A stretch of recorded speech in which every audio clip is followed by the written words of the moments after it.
जय श्री कृष्ण। राधे राधे। पिछली कथा में मैंने आप लोगों को बताया था कि जब भोलेनाथ ने आदेश दिया ब्रह्मा जी को कि आप जाके सृष्टि की रचना करो, और विष्णु जी को कहा कि आप पूरे इस सृष्टि का पालन और पोषण करें, तो ब्रह्मा जी को तो ये भोलेनाथ ने नहीं बताया कि आखिर मैं रचना करूं तो कैसे करूं। तो जब ब्रह्मा जी अपने लोक में आ गए, ब्रह्मलोक में, तो वो सोचने लगे कि आखिर मैं रचना कैसे करूं। तो उन्होंने अर्धनारीश्वर को देखा था, उन्हीं का दर्शन किया था।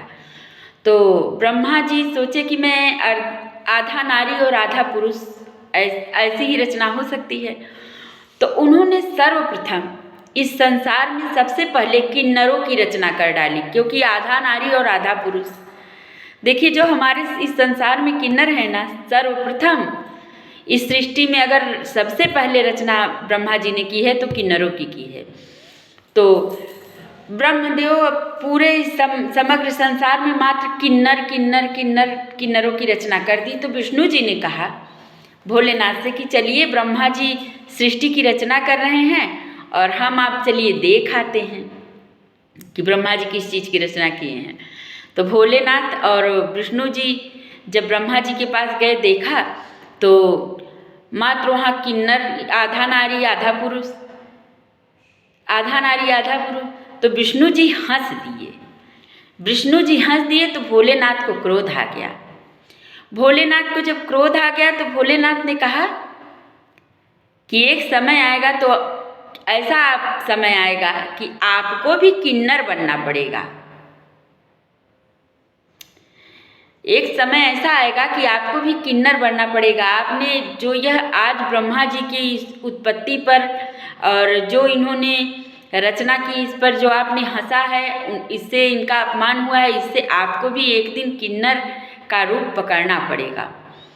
अच्छा, हंस तो दिए। अब उनको भोलेनाथ जी ने श्राप दे तो दिया। अब देखिए, लीला ये प्रभु की ही है।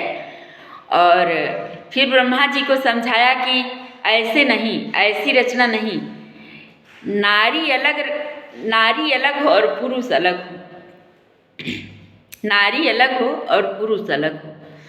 तो ब्रह्मा जी नारी और पुरुष की रचना करने लगे। अब जब नारी और पुरुष की रचना करने लगे तो जो जहाँ पड़ा रहता वहीं पड़ा रहता, मौज मस्ती में रहता। समझ में उसे नहीं आता कि मैं करूँ तो क्या करूँ। तो भगवान बड़ा परेशान हो गए कि आखिर मैंने इंसानों की रचना तो कर दी और ये तो अपने में ही लीन है। अब ऐसा इनके साथ कुछ करो कि इनको अपना ज्ञान हो। तो फिर ब्रह्मा जी से कहा कि ऐसा करो कि आपने इनकी रचना तो कर डाली, हाथ भी दो दिए, आँख भी दो दिए, नासिका एक दी लेकिन उसमें छिद्र दो दिए, होंठ भी दो दिए, दांत भी ऊपर नीचे दिया, उसके अंदर एक जबान दिया, और संपूर्ण पंच तत्वों से भरा पूरा ये शरीर दिया। तो इसमें आप कुछ ऐसा करिए जिससे इनको अपना समझ हो कि मैं कौन हूँ। ब्रह्मा जी ने कहा कि ऐसा मैं क्या करूँ। तो कहा कि इनका जो पेट है ना, इसके अंदर एक भूख दीजिए, और जब भूख इनको आप देंगे तो ये दोनों हाथों से कर्म करेंगे, और जब ये दोनों हाथों से कर्म करेंगे तो इनको अपना बोध होगा।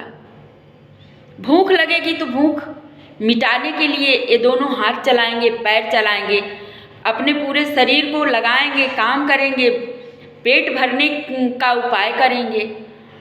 और फिर पेट तो दिया, पेट के साथ साथ क्या दो, इनके अंदर जो पंच तत्व हैं, इन पंच तत्वों में इनको 5 चीज़ें दे दिया जाए। उन्होंने क्या उन्होंने कहा काम, क्रोध, लोभ, मोह, मद, मत्सर, यह 5 तत्वों के साथ मिश्रित कर दिया जाए।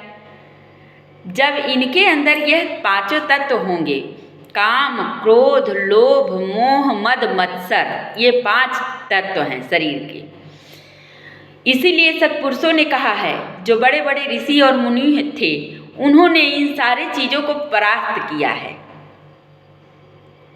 उन्होंने भूख को भी शांत कर दिया है, इसलिए तपस्वी बन गए, इसलिए और ऋषि बन गए।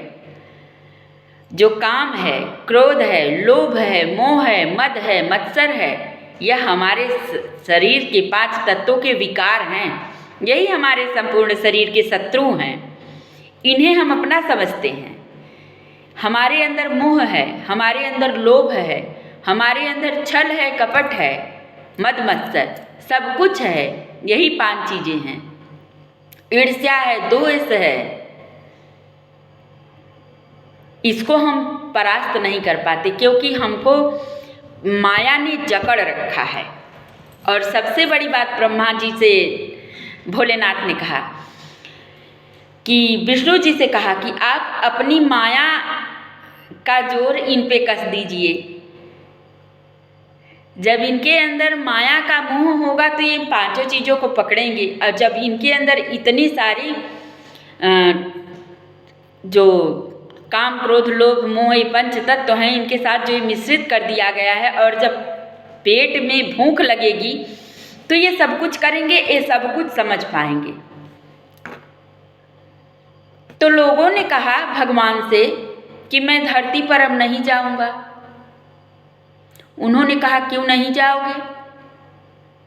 भोलेनाथ से सारे इंसानों ने जितने की रचना हुई तो भोलेनाथ से उन्होंने कहा कि मैं तो धरती पे नहीं जाऊंगा।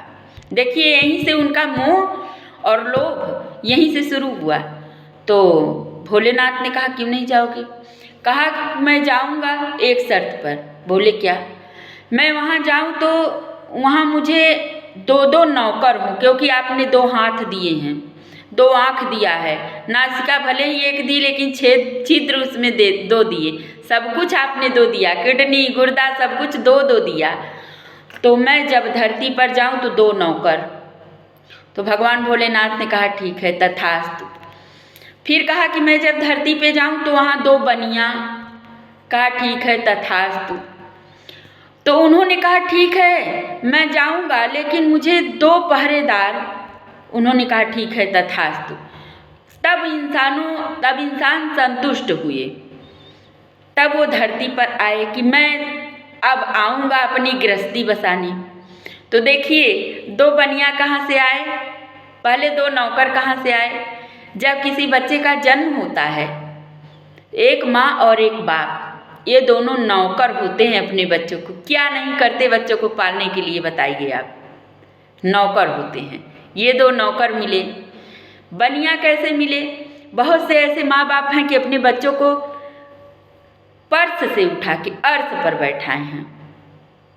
फर्श से उठा के अर्श पर बैठाए हैं। अपने बच्चों के लिए जिस माँ बाप के पास चाहे कुछ हो या ना हो, वो कोशिश करता है कि मैं क्या क्या जोड़ के रख दूँ अपने बच्चों के लिए। कम ही माँ बाप होंगे जो ऐसे नहीं होंगे, लेकिन संपूर्ण संसार की मैं बात कर रही हूँ कि अपने बच्चों के लिए माँ बाप क्या नहीं करते। हर चीज़ जोड़ के रखते हैं कि मैं अपने बच्चों को ये दे दूँ, ये दे दूँ। देखिए अब 2 बनिया भी हो गए कि संपूर्ण सारे जीवन की कमाई अपने बच्चों के नाम कर देते हैं। जीवन की कमाई अपने बच्चों को दे देते हैं। और पहरेदार, जब वो बच्चे बड़े हो जाते हैं और माँ बाप बूढ़े हो जाते हैं तो घर के बाहर के दरवाजे में माँ बाप का बिस्तर और चारपाई लगती है। क्योंकि ये होता है ना कि बुजुर्ग हैं तो इनको थोड़ा बाहर रखिए, कोई लोग आएंगे बाहर इनको देखेंगे, इन लोग का भी मन लगेगा। तो वो पहरेदार हो गए। तब इंसान इस धरती पर आए। भगवान ने उनको इतनी चीज़ें, इतनी वस्तुएं दी। हर इंसान के साथ यही है। जो माया है और जो काम, क्रोध, लोभ, मद मत्सर है इस शरीर के अंदर, यह ऐसे भगवान ने नहीं दिया है, बहुत कुछ सोच कर दिया है। फिलहाल अभी के लिए यह कथा मैं बंद करती हूँ। अब मेरी बोलते बोलते कथा बड़ी हो जाती है। अगर मेरी कथाएं अच्छी लगती हों तो कमेंट ज़रूर किया करें। अगर नहीं कर सकते तो बताया तो करें कि हाँ कथाएं अच्छी हैं कि नहीं। अभी के लिए जय श्री कृष्णा, राधे राधे। अब मैं अगली कथा में यह डालूँगी कि भगवान विष्णु को भोलेनाथ ने श्राप दिया था कि आप किन्नर बनोगे, तो वो किन्नर कब बने थे, इस पे मैं कथा डालूँगी। अभी के लिए जय श्री कृष्णा, राधे राधे। मेरी कथा अगर अच्छी लगी तो कमेंट ज़रूर करना।